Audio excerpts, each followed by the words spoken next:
Sebagian wilayah di Jakarta Selatan kembali dilanda banjir. Sejumlah ruas jalan ditutup dan dialihkan.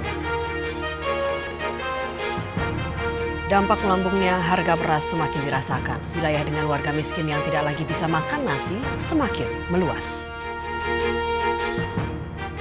Halo pemirsa, kedua laporan tadi dan sejumlah laporan lain dari tanah air akan mengisi jumpa kita kali ini. Saya Chandra Sugara Nasir dan pemirsa inilah Seputar Indonesia.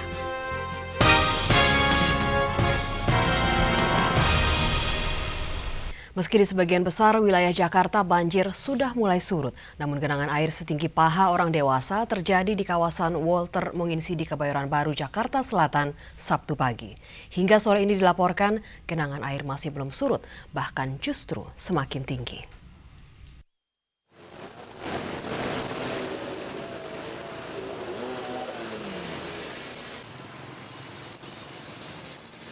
Banjir yang melanda sebagian kawasan Kebayoran Baru, Jakarta Selatan ini terjadi hari Sabtu pagi.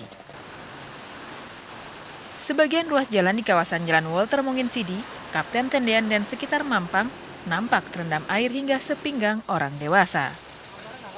Sementara genangan air setinggi 2 meter terjadi di kawasan Rengas dan Pulau Raya, Kebayoran Baru, Jakarta Selatan. Banjir ini diduga disebabkan karena meluapnya air di Kali Krukut karena kiriman dari Bogor.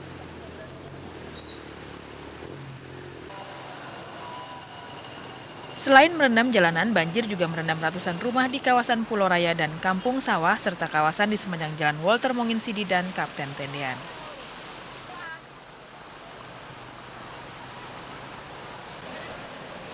Sebagian warga sudah mulai mengungsi di kelurahan dan masjid di sekitar kawasan banjir.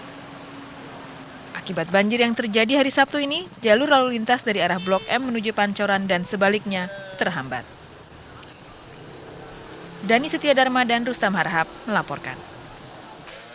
Kendati banjir yang melanda DKI Jakarta telah surut sejak sepekan yang lalu, namun masih ada beberapa titik di wilayah Jakarta Selatan yang terendam air dengan ketinggian sekitar 40 cm.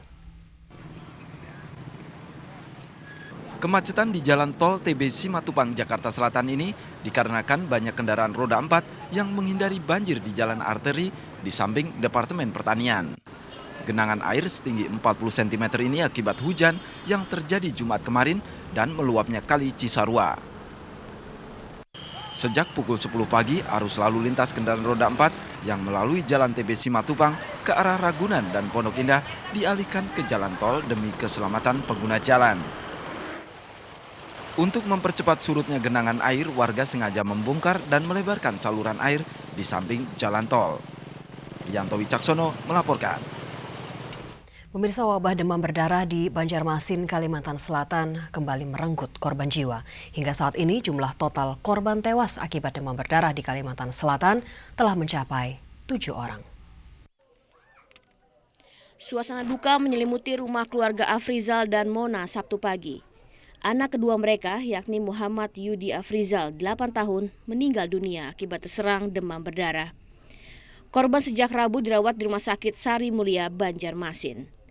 Namun kondisi korban terus kritis dan sempat dirawat di ruang ICU karena terus mengeluarkan darah dari hidung. Sebelumnya, Kepala Dinas Kesehatan Kalimantan Selatan, Rosehan Adani, mengatakan jumlah korban meninggal akibat DBD di seluruh Kalimantan Selatan hanya 5 orang. Tetapi jumlah tersebut belum termasuk 2 korban tewas di Banjarbaru dan Banjarmasin. Dari Banjarmasin, Kalimantan Selatan, Beben dan M. Ahyar melaporkan. Pemirsa, jumlah penderita demam berdarah dan diare hingga hari ini masih terus bertambah. Meski epidemi DBD dan diare selalu berulang setiap tahunnya, sadarkah kita warga Jakarta bahwa selama ini kita seringkali melupakan tindakan pencegahan DBD dan diare seperti gerakan 3M? Langkahnya Pak? Kurang tahu ya. Singkatan 3M Bapak tahu nggak Pak? Enggak.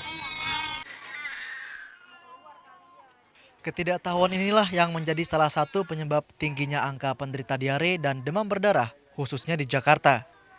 Padahal gerakan 3M merupakan satu-satunya cara yang paling ampuh untuk mencegah penyakit DBD yang telah menelan lebih dari 200 korban meninggal dalam kurun waktu kurang dari 2 bulan di seluruh Indonesia.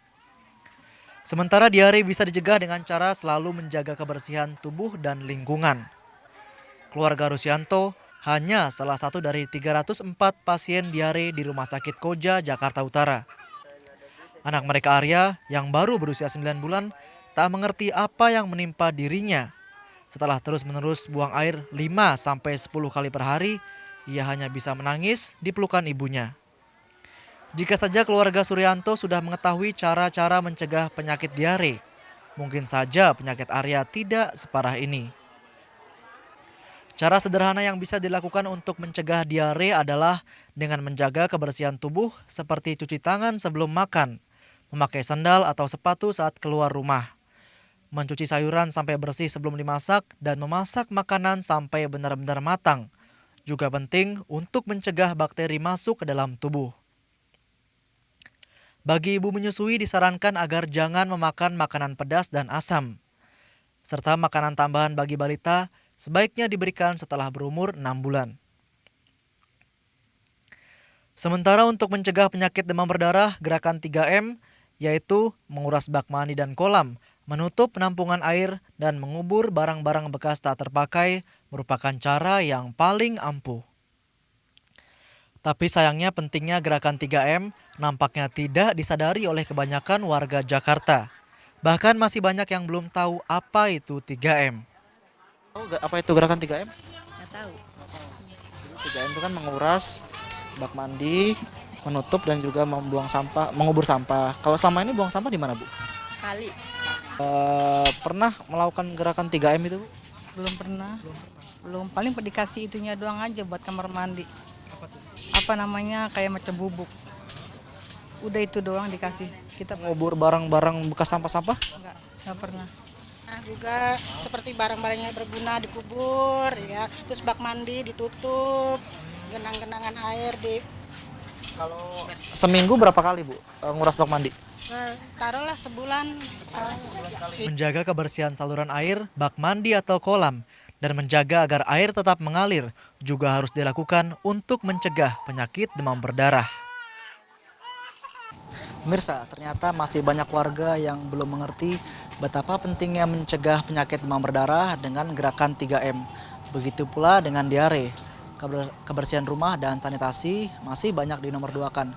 Padahal mencegah penyakit tentunya akan jauh lebih baik daripada mengobati. Dari Rumah Sakit Koja, Jakarta Utara, Rio Marzuki dan Jakarianto melaporkan. Mahalnya harga beras membuat semakin banyak warga yang tidak bisa lagi makan nasi. Mereka kini terancam kekurangan gizi. Seputar Indonesia kembali sesaat lagi.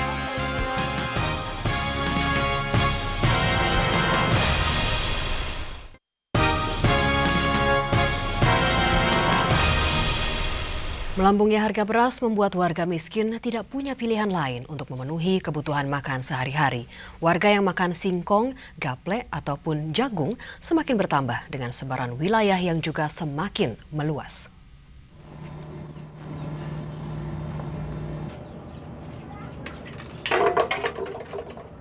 Sudah 4 hari ini, Rina, salah seorang warga kampung Kebon Kelapa, Rangkas Bitung, Banten, bersama 3 anaknya terpaksa makan singkong. Rina tidak punya pilihan lain setelah harga beras melambung. Sementara beras untuk rakyat miskin atau raskin yang pernah ia saksikan di televisi tidak pernah dia dapatkan. Kenapa makan singkong rebus, Bu? Nggak kebeli beras, habis mahal berasnya. Udah berapa hari, Bu? Udah 4 hari saya nggak beli beras. Rina yang hanya seorang buruh cuci hanya bisa berharap harga beras dapat kembali normal dan ia kembali bisa makan nasi. Derita akibat mahalnya harga beras juga dialami warga di Lamongan, Jawa Timur. Seperti Kasiman dan keluarganya, warga Desa Jejel, Kecamatan Ngimbang sejak 3 bulan lalu terpaksa makan tepung singkong atau gaplek. Akibatnya kondisi keluarga Kasiman yang bekerja sebagai buruh tani kerap sakit karena kurang gizi. Beli beras sekarang? Tidak mampu. Tidak mampu. Tidak mampu. Kerjaan Bapak apa Pak sehari-hari, Pak? Sehari-hari tani. Tani. Di Boyolali, Jawa Tengah, mahalnya harga beras membuat sebagian warga miskin beralih makan jagung sebagai makanan pokok. Kondisi ini dialami hampir seluruh warga di Desa Nganggrong, Kecamatan Ampel, di lereng Gunung Merbabu, Boyolali. Di sini sebagian besar warga memiliki tanaman jagung. Bila persediaan habis, warga masih mampu membeli karena harga jagung lebih murah dibanding beras, yakni sekitar Rp1.500 per kilogram. Namun, sebagian lahan tanaman jagung milik warga telah porak-poranda akibat angin puting beliung beberapa waktu lalu. Tim koresponden RCTI melaporkan dari Rangkas Bitung, Banten, Lamongan, Jawa Timur, dan Boyolali, Jawa Tengah. Kesalahan manajemen pengelolaan beras nasional oleh pemerintah disinyalir sebagai biang keladi kelangkaan beras. Hal itu masih ditambah dengan pengalihan fungsi lahan subur yang mencapai 141.000 hektar per tahun. Kelangkaan beras sebenarnya dapat diprediksi karena masalah ini adalah siklus tahunan. Hal itu terungkap dalam diskusi polemik yang disiarkan Radio Trijaya FM Sabtu pagi di Jakarta. Pengamat pertanian Indef Bustanul Arifin menjelaskan, pemerintah melakukan kesalahan manajemen dalam pengelolaan perberasan nasional berpengaruh pada perencanaan pangan nasional. Staf ahli Menteri Pertanian Andi Irawan mengakui terjadinya kesalahan manajemen distribusi antar musim sehingga mengakibatkan langkanya beras saat ini.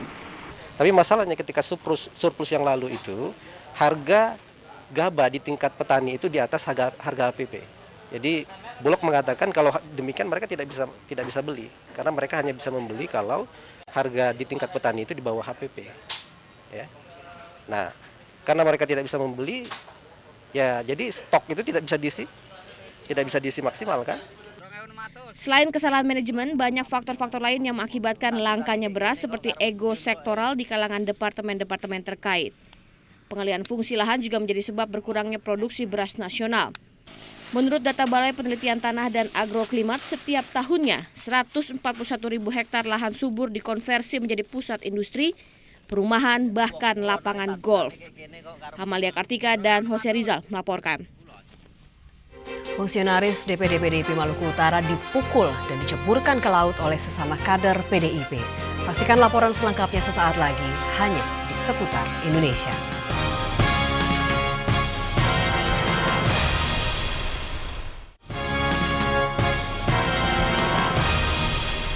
Jumlah titik tanggul yang jebol di sekitar lokasi pusat semburan lumpur Porong Sidoarjo terus bertambah. Tanggul lumpur di bekas jalan tol Porong Gempol kilometer 38 jebol. Akibatnya proyek pipanisasi gas Pertamina di sekitar lokasi tanggul yang jebol tidak bisa dilanjutkan.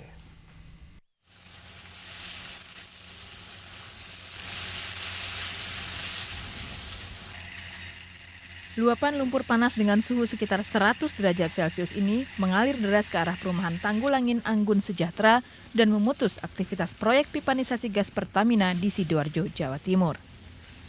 Akibat jebolnya tanggul di sisi utara bekas jalan tol Porong Gempol kilometer 38 ini, pemasangan pipa gas Pertamina sepanjang 700 meter sejak Sabtu siang terhenti karena tidak ada lagi tanggul yang digunakan sebagai akses jalan proyek pipanisasi.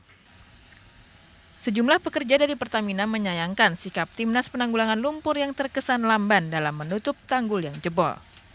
Akibat terhentinya aktivitas proyek pipanisasi gas Pertamina, target pemasangan pipa yang harus selesai dalam bulan ini kemungkinan akan terlambat. Pihak Timnas hingga kini belum mau memberikan keterangan terkait lambatnya penutupan tanggul yang jebol tanpa memberikan alasan yang jelas. Dari Sidoarjo, Pramono Putra melaporkan. Sekretaris Dewan Pimpinan Daerah DPD Partai Demokrasi Indonesia Perjuangan Provinsi Maluku Utara Elias Sopleli dipukul dan diceburkan ke laut oleh rekannya. Beruntung beberapa warga sekitar berhasil menyelamatkan Elias. Kejadian berawal saat korban hendak menghadiri pembukaan Konvercap. Tiba-tiba Elias dihadang sekelompok orang. Mereka langsung memukul fungsionaris PDIP tersebut hingga jatuh dan tercebur ke laut. Kapolsek KP3 Pelabuhan Bastion Ternate Aibda Musfin belum bersedia memberikan keterangan atas insiden ini. Sementara itu pelaku penganiayaan hingga kini masih dalam pengejaran. Dugaan sementara insiden ini adalah buntut dari pemecatan 4 kader PDIP. Sabotase terhadap tower PLN kembali terjadi. 4 buah tower PLN di Kecamatan Mandau, Bengkalis, Riau digergaji hingga roboh. Akibatnya 70.000 pelanggan PLN mengalami pemadaman total. 4 tower PLN yang roboh adalah tower saluran udara tegangan tinggi atau SUTET dengan tegangan 150.000 volt. Keempat tower berada di Desa Petang Pudu, Kecamatan Mandau, Kabupaten Bengkalis, Riau. Dari tiang penyaga tower ini terlihat bekas digergaji, bahkan baut serta mur tiang tower juga ikut digergaji. Akibatnya 70.000 pelanggan yang tinggal di kota Kandis, Duri, Dumai, dan Bagan Batu Riau sejak sepekan terakhir mengalami pemadaman total. Menurut General Manager Penyaluran dan Pusat Pengaturan Beban Sumatera, Kikit Sukantomo, pihaknya masih melakukan investigasi bersama jajaran Polsek Mandau dan Polres Bengkalis. Namun untuk sementara tower yang roboh diduga akibat sengaja dipotong oleh orang-orang yang tidak bertanggung jawab. Jadi penghubung antara segmen satu dengan segmen berikutnya itu ada tower, ada mur dan baut, itu digergaji. Dan ada juga yang dipukul dengan alat keras sehingga las-lasannya itu copot. Menurut Kikit, akibat robohnya keempat tower, PLN rugi 75 juta rupiah per hari dari pemasukan pelanggan. Diperkirakan butuh waktu sekitar 1 pekan untuk memperbaiki tower yang roboh ini. Untuk sementara, PLN telah mendatangkan mesin genset dari Sumatera Selatan, Sumatera Barat, dan Sumatera Utara. Namun genset ini belum dapat memulihkan keseluruhan pasokan listrik terhadap pelanggan. Demikian Bahtiar Lubis dan Ucup Monek melaporkan. Seputar Indonesia masih akan kembali dengan perjuangan para korban banjir untuk memulai kembali hidup mereka. Tetaplah bersama kami.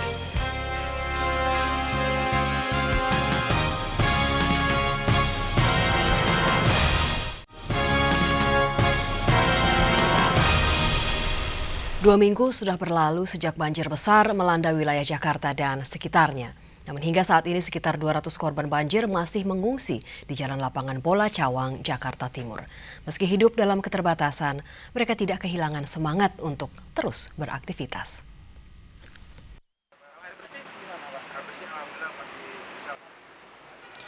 Kehilangan rumah tinggal tidak membuat Saiful Bahri berlarut dalam kesedihan.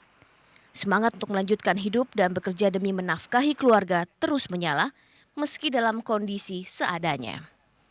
Pembuatan bakso pun dilakukan di jalanan beralaskan kain terpal. Dengan modal yang masih tersisa, 4 hari setelah tinggal di pengungsian di Jalan Lapangan Bola Cawang, Jakarta Timur, pedagang bakso asal Malang, Jawa Timur ini kembali kepada aktivitasnya berkeliling menjajakan dagangannya. Masih sangat hancur, Pak. Berantakan, bahkan nggak bisa ditempatin lagi. Ya mungkin ini nunggu dulu, cari duit dulu baru nanti didandanin lagi. Tak jauh dari tempat Saiful berada, Silvi terbaling lemas. Sudah 1 minggu lamanya bocah 5 tahun ini harus berjuang melawan penyakit gejala tipes. Sebelumnya putri kedua keluarga Basri ini sudah dibawa ke Rumah Sakit Budi Asih, Jakarta Timur. Namun karena bangsal penuh, maka orang tua Silvi memilih merawat anaknya di tempat pengungsian dan mendapatkan pengobatan keliling secara gratis. Rumah sakitnya penuh, terus jadi pulang nggak dirawat. Terus pengobatannya gimana Silvi, Pak? Ya udah 2 kali berobat nggak ini sih. Sampai sekarang kondisinya belum turun sana? Belum, masih panas. 2 minggu lamanya Silvi, Saiful, dan sekitar 200 pengungsi lainnya tinggal dalam kondisi terbatas. Jika malam tiba, para pengungsi menjadikan tenda dan pos kamling sebagai tempat melepas lelah. Siang harinya biasanya para pengungsi mengisi kegiatan dengan membersihkan rumah mereka. Banjir besar yang melanda wilayah Jabodetabek beberapa waktu lalu telah merendam rumah mereka. Namun di tengah keterbatasan, mereka harus tetap bertahan karena hidup terus berjalan. Saiful Anwar dan Gunawan melaporkan. Dan pemirsa, laporan tadi sekaligus mengakhiri jumpa kita dalam Seputar Indonesia hari ini. Saya Chandra Sugara Nasir. Terima kasih atas perhatian Anda. Sampai jumpa.